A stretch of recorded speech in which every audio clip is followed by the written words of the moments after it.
శ్రీమాత్రే నమః. Jhansi trending shorts ఛానల్కు స్వాగతం. మీరు గనక మన ఛానల్ని మొదటిసారి చూస్తున్నట్లయితే ప్లీజ్ సబ్స్క్రైబ్ చేసుకోండి. మరిన్ని డివోషనల్ స్టోరీస్ కోసం మన ఛానల్ని అందరికీ షేర్ చేయడం మర్చిపోవద్దు. ఈ వీడియో గనక మీకు నచ్చినట్లయితే ప్లీజ్ ఒక లైక్ అయితే ఇవ్వండి.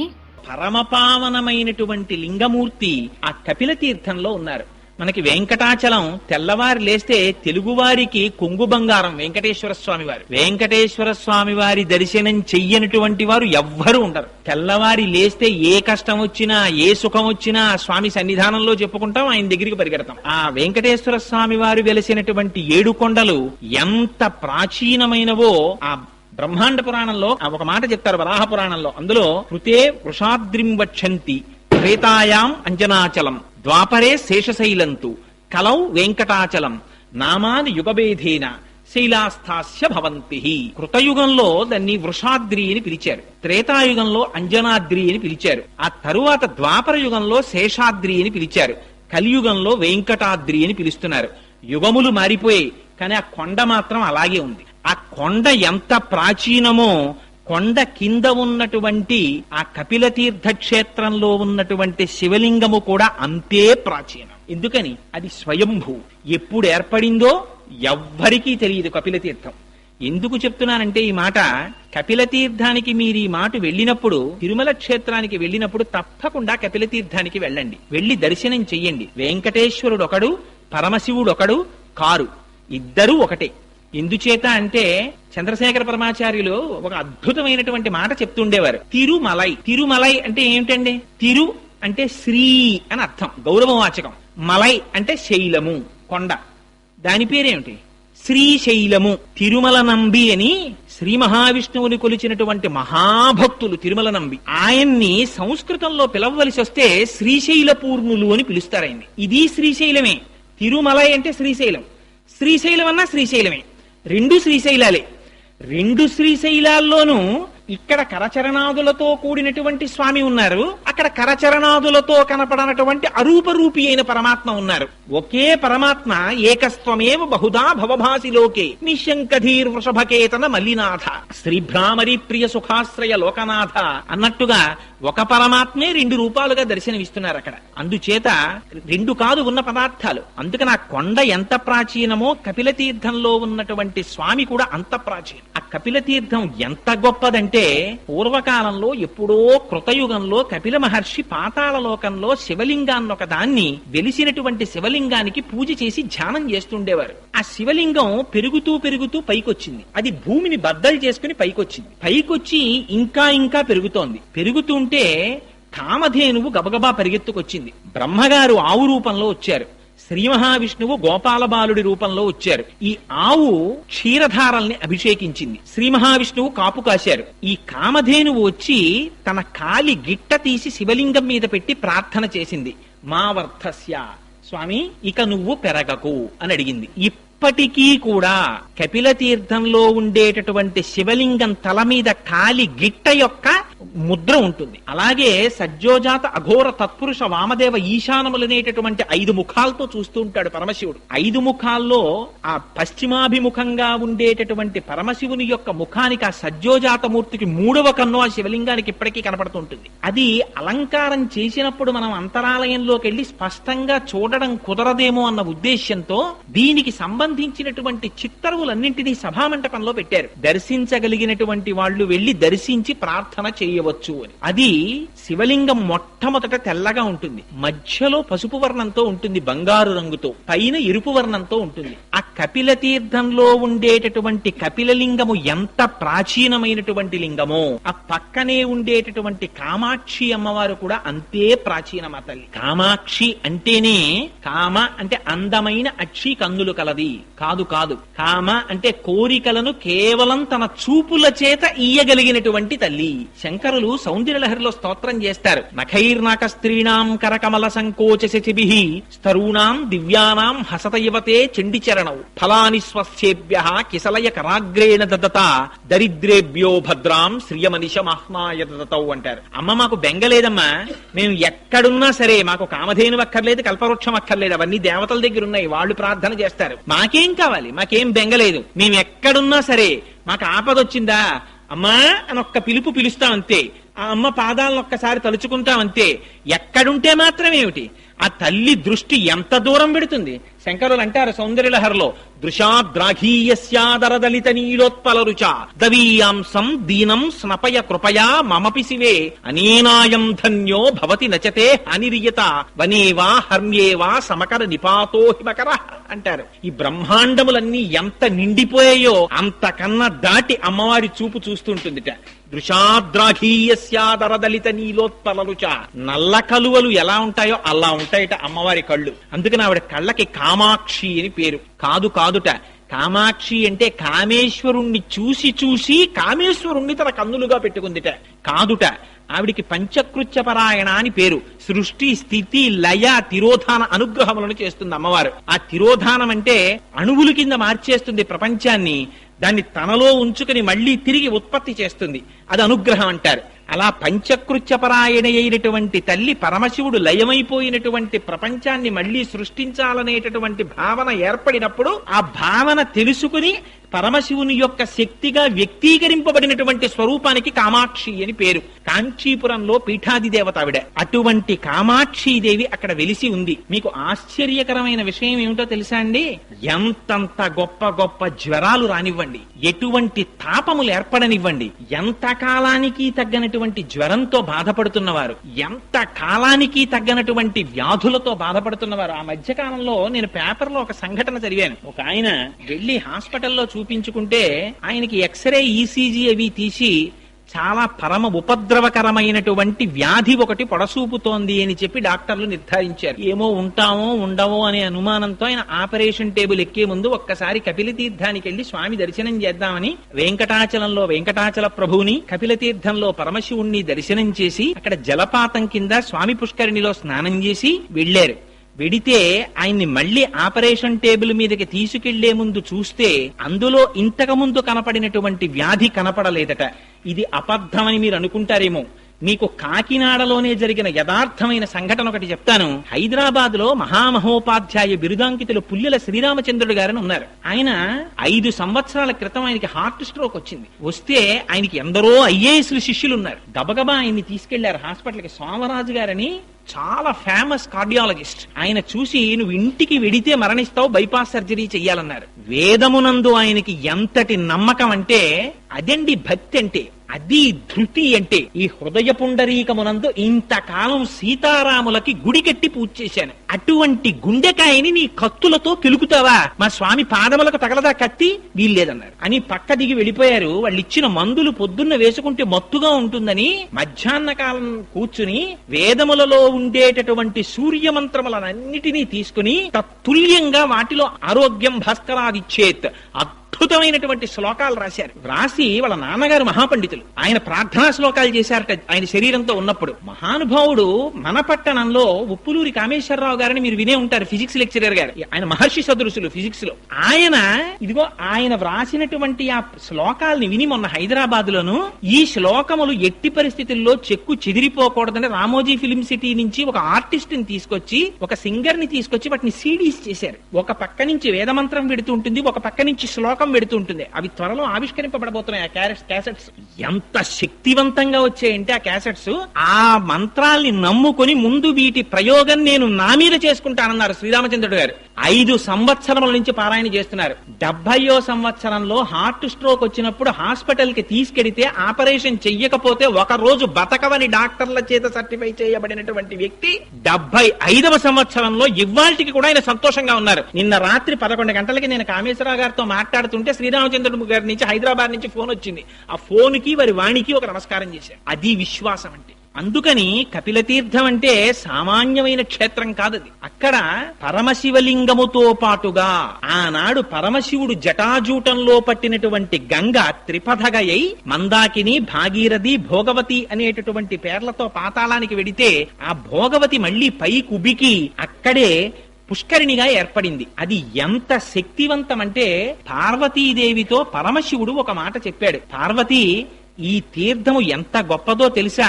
ఇది సాక్షాత్తుగా కార్తీక మాసంలో ఏ ఏ రోజులు పరమ పవిత్రమైనటువంటి మనం భావిస్తామో శనివారాలు, సోమవారాలు, నాగుల చవితి, పౌర్ణిమ, ఏకాదశి, ద్వాదశి మొదలైనటువంటి తిథులలో మధ్యాహ్నం 12 గంటల నుంచి 12 గంటల 10 నిమిషాల వరకు ప్రతి రోజు కూడా 3 లోకములలో ఉండేటటువంటి సమస్త పరమ పావనమైనటువంటి తీర్థములన్నీ వచ్చి అక్కడ చేరుతాయిట ఆ పుష్కరిణిలోకి. ఆ తీర్థములో స్నానం చేస్తే ఎంతటి వారికి కూడా శరీరమునకు పట్టినటువంటి పాపరాశి ధ్వంసమైపోతుందంటారు. అంత శక్తివంతమైన పుష్కరిణి. మీకు ఇంకొక విషయం చెప్పాలి. తగ్గనటువంటి జ్వరాలు, తగ్గనటువంటి తాపములు ఉన్నటువంటి వారు అమ్మవారికి అలంకారము చేయబడినటువంటి చందన ప్రసాదం స్వీకరిస్తారు అక్కడ. అమ్మవారికి పుష్యమాసంలో పౌర్ణమి నాటికి ముందు వచ్చేటటువంటి శుక్రవారం నాడు విశేషమైన అభిషేకం చేస్తారు కామాక్షి అమ్మవారికి. చేసి సాయంకాలానికి అమ్మవారి శరీరమంతా అలదడానికి కావలసినంత గంధాన్ని తీస్తారు. తీసి అందులో పన్నీరు పోస్తారు, కుంకుమ పువ్వు కలుపుతారు. ఈ చందనపు ముద్ద చేసి బయట స్వరయుక్తంగా శ్రీ సూక్త, పురుష సూక్త, అదేంటి దుర్గా సూక్త, భూసూక్త మొదలైనటువంటి సూక్తములను చదువుతూ ఉంటారు. లోపల తెర వెనకాతల అర్చకులు అమ్మవారికి ఈ చందనంతో అలంకారం చేస్తారు. మూర్తంతా చందనంతో అలంకారం చేసేస్తారు. చీర అమ్మవారికి చందనంతో కట్టేస్తారు. అంచులు చందనంతో తీర్చిదిద్దుతారు. అప్పుడు అలంకారం చేసి ప్రదోష వేళలో తెర తీస్తారు. తెర తీసి ఆ సమయంలో పంచవాయిద్యాలు మోగుతాయి. అప్పుడే అమ్మవారికి కుంభహారతి, సూర్యహారతి, చంద్రహారతి, నక్షత్రహారతి, మంగళహారతి, కర్పూరహారతి, ఈ హారతులన్నీ పడతారు. పట్టినప్పుడు అమ్మవారిని దర్శనం చేస్తారు. ఆ దర్శనం చేసినటువంటి వారికి ఆ మరునాటి ఉదయం అమ్మవారి ఆ రాత్రంతా అమ్మవారు ఆ చందనంతో ఉంటుంది. ఆ చందనాన్ని ఒలిచి ఆ చందనాన్ని ప్రసాదంగా ఇస్తారు. ఆ చందనమును లలాటమునందు ధరించినటువంటి వాళ్ళకి ఎందరికో తగ్గనటువంటి జ్వరములు, తాపములు తగ్గాయని శాస్త్రం పేర్కొంటోంది. ఎందరిదో అనుభవం. అంత గొప్ప తీర్థం కపిల తీర్థం. అక్కడ స్వామికి గడిచిపోయినటువంటి ఆశ్వీజ మాసంలో పౌర్ణమి నాడు 250 కిలోల బియ్యం అన్నం వండుతారు. వండి ఆ అన్నంతో స్వామివారికి అన్నాభిషేకం చేస్తారు. ఆ చేయబడినటువంటి అన్నాభిషేకం అయిపోయిన తర్వాత కొంత అన్నాన్ని పైన శివలింగంగా తయారు చేస్తారు. మళ్ళీ చేసి కాయగూరలు కొయ్యకుండా వంకాయలు, గుమ్మడికాయలు, పొట్లకాయలు, ఆనపకాయలు ఇలాంటి వాటిని నీటిలో ఉడికించి అన్నలింగం మీద త్రిశూలాన్ని, నాగాభరణాన్ని వీటన్నింటినీ అలంకారం చేస్తారు. ఈ అలంకారం చేసి పైన ఉన్న శివలింగాన్ని తీసి మేళతాళాలతో తీసుకొచ్చి స్వామి పుష్కరిణిలో కలిపి ఆ మిగిలిపోయినటువంటి అన్నలింగం మీద ఉన్న అన్నాన్నంతటినీ తీసి అందులో ఈ కాయగూరలన్నింటినీ కలిపి ఆ ముద్ద తీసి ప్రసాదంగా ఇస్తారు. అటువంటి అన్నలింగ ప్రసాదమును ఎవరు స్వీకరిస్తున్నారో వాళ్ళకి ఎన్ని కోట్ల జన్మలకి కూడా ఆకలితో ఒకరి దగ్గరికి వెళ్లి చెయ్యి చాపి అడగవలసిన అవసరం లేకుండా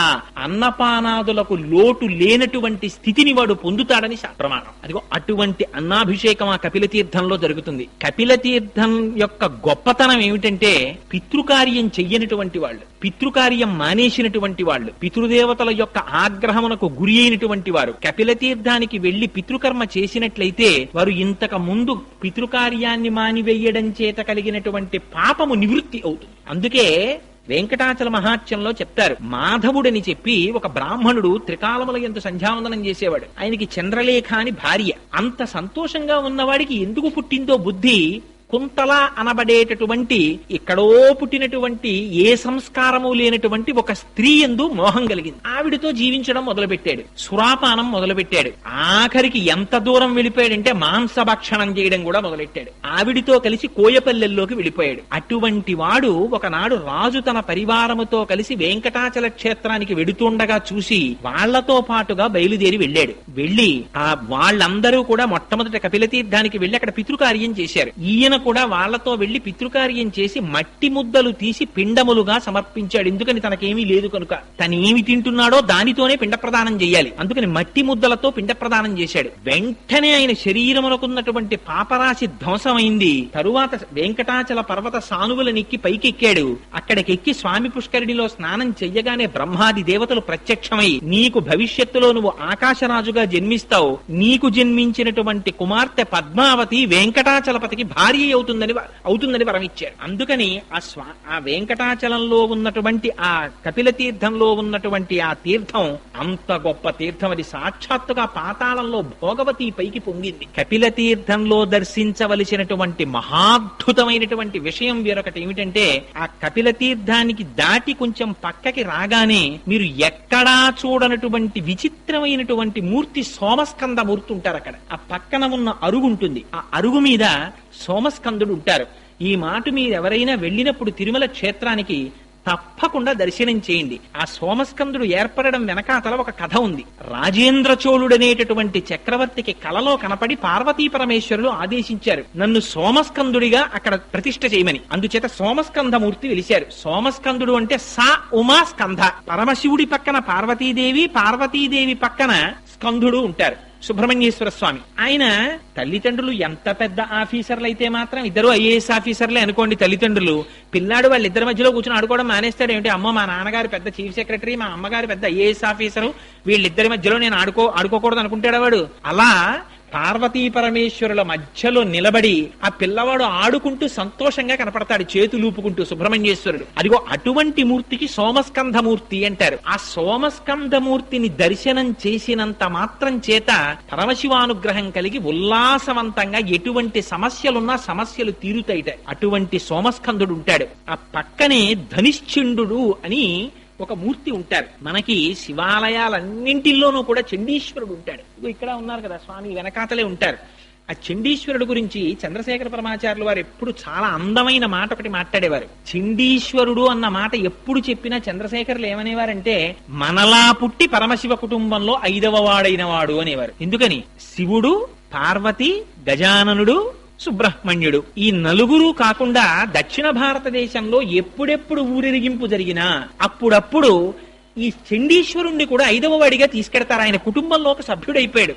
అసలు ఆ చండీశ్వరుడి వృత్తాంతం చాలా ఆశ్చర్యకరం తెలుసా అండి. ఎందుకంటే కార్తీక మాసంలో ఇంత పరమ పవిత్రమైన ఆలయంలో అసుర సంధ్య వేళలో కూర్చుని అట్లాంటి వృత్తాంతం మనం చెప్పుకున్నా విన్నా చాలు, మన జన్మ పావనం అయిపోతుంది. ఆ చండీశ్వరుడు, ఆయన పేరు మనందరం ఎలా పుట్టామో అలా విచార శర్మ అనేటటువంటి పేరుతో మనలాగే పుట్టి పెరుగుతుండేవాడు. ఆయన వేదం చదువుకుంటూ ఉండేవారు. ఒకనాడు ఆవులను కాసేటటువంటి ఒక గొల్లవాడు ఒక ఆవుని పట్టుకుని కొడుతున్నాడు. చూశారు ఆయన, బాధ కలిగింది. అయ్యయ్యో, గోవు యొక్క శరీరంలో 3,000,000 దేవతలు ఉంటారంటారయ్యా, ఆవును కొడుతున్నావా అన్నారు. ఈ ఆవు సరిగ్గా పాలివ్వట్లేదు, ఇది మేత మెయ్యట్లేదన్నాడు. ఆవుని కొట్టకు, నీకు చేత కాకపోతే ఇక నుంచి నేను కాస్తాను ఆవులను అని ఊళ్ళో వాళ్ళని ఒప్పించి వేద విద్యార్థి విచార శర్మ ఆవులన్నింటినీ తీసుకుని వెళ్ళేవాడు. ఎంతగా పోషించాడంటే మహానుభావుడు, పుట్టల మీద ఏటి గట్ల మీద ఉండేటటువంటి గడ్డి కోసమని వెడితే పశువులకి ఇబ్బంది కలుగుతుందని ఆయన వెళ్లి ఆ గడ్డి కోసి తెచ్చి ఆవులకి మేపేవట్ట.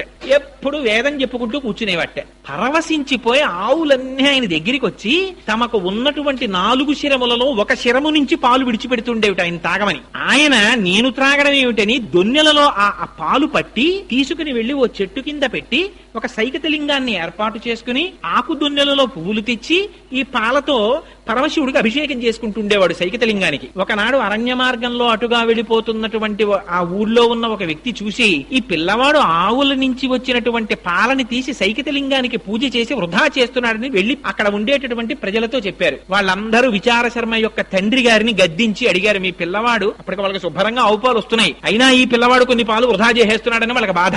చెప్తే నాకు తెలియదు ఈ విషయం, రేపు నేను పరికిస్తానన్నాడు తండ్రి అని బయలుదేరాడు. విచార శర్మ కూర్చుని ఆవుల యొక్క ఒక్కొక్క శరములోంచి వదిలినటువంటి పాలు పట్టి ఒక అత్తి చెట్టు కింద సైకతలింగాన్ని ఏర్పాటు చేసి దానికి అభిషేకం చేసుకుంటున్నాడు. మనస్సు లయమైపోయింది. ఇందాక చెప్పానే శ్రీశైల శృంగకుహరేషక దోపలప్సి అన్నట్టుగా అంతటా పరమశివుణ్ణి దర్శిస్తూ ఆ అభిషేకం చేస్తున్నాడు. నమక చమకాలు ఏముందండి అభిషేకంలో?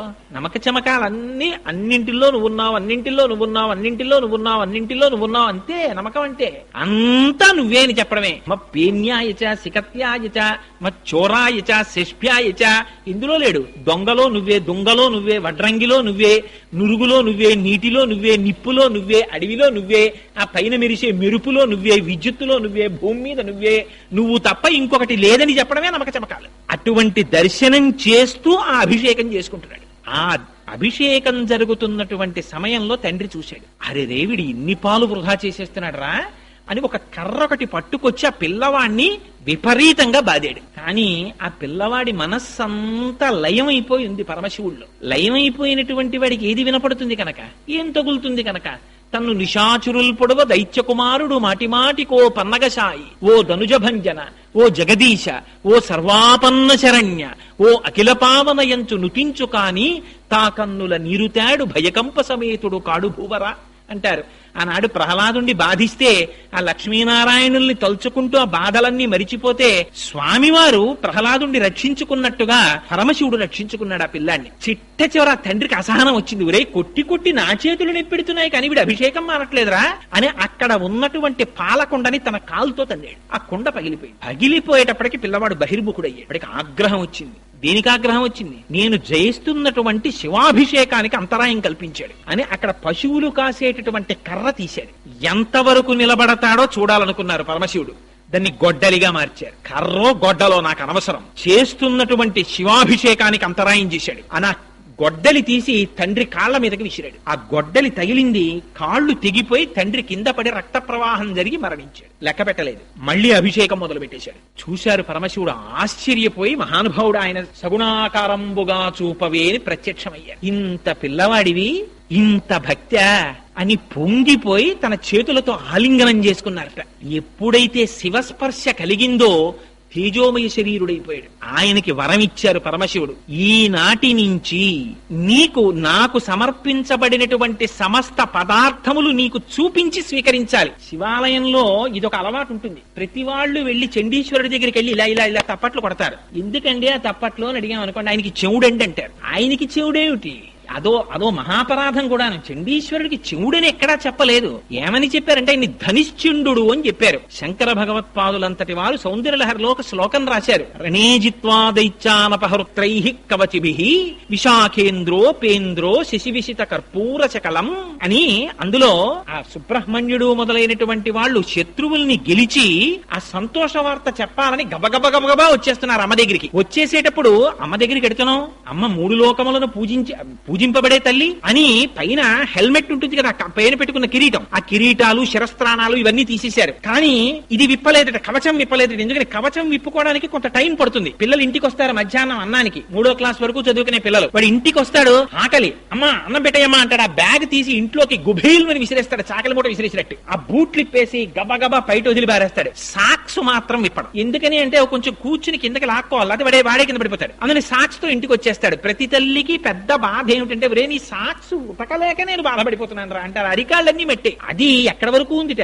అమ్మ దగ్గరికి తొందరగా వెళ్ళిపోవాలని సుబ్రహ్మణ్యేశ్వరుడు, శ్రీ మహావిష్ణువు మొదలైనటువంటి వారు కూడా పాపం దొరికిన వాడు ఎవరంటే ఈనోడు అమాయకు నందీశ్వరుడు, ఆయన మీద పెట్టేస్తుంటారు. చాలా దారుణాతి దారుణ. భక్తికి కూడా ఒక అర్థం ఉండాలండి. కార్తీక మాసంలో దీపం తీసుకెళ్లి కొంచెం పెద్ద ప్లాట్ఫామ్ ఉంటే నందీశ్వరుడి తోక కింద మన కింద పెడితే మనం కూర్చోగలమా? ప్రేమ ఎక్కువైపోయిందండి కోటేశ్వరారి, మీరంటే ఎంత ప్రేమో మాకు అని నా పృష్ఠభాగం వెనకాతల దీపం పెట్టి పురాణం చెప్పమంటలా వారేటప్పటికి ముందు భోజనాదులన్నీ అన్నపూర్ణాదేవికి రావడ అన్ని సిద్ధం చేసేస్తుంది. లేకపోతే ఈయన గబాలను బయటికి వెళ్ళిపోయి భవతి భిక్షాందే అంటట, పరువు పోయేది అమ్మవారి. అందుకని ఇంట్లో అన్ని సిద్ధంగా చేసేసి ఉంచుతుంది ఆవిడ. గబుక్కుని బయటికి వెళ్ళిపోతారేమో ఈయనని. చంద్రశేఖరులంతటి వారు వ్యాఖ్యానంలో సంతోషపడిపోయారు. ఆ స్వామి స్వీకరించగా మిగిలిపోయినటువంటి పదార్థాల్ని మాత్రం ఇతరులు ముట్టుకోకూడదు. అవి నివృత్యై చండాంశ త్రిపురహర నిర్మాల్య విముఖై, అవి చండీశ్వరుడు స్వీకరిస్తాడు. ఆయనకి చూపించి తీసుకోవచ్చు. శివాలయంలో చాలా మంది ఏమనుకుంటారంటే, అమ్మో దీన్ని పట్టుకెళ్ళకూడదండి అని పట్టుకొచ్చి పాపం దొరికిన వాడు ఎవరంటే ఈనోడు అమాయకుడు నందీశ్వరుడు, ఆయన మీద పెట్టేస్తుంటారు.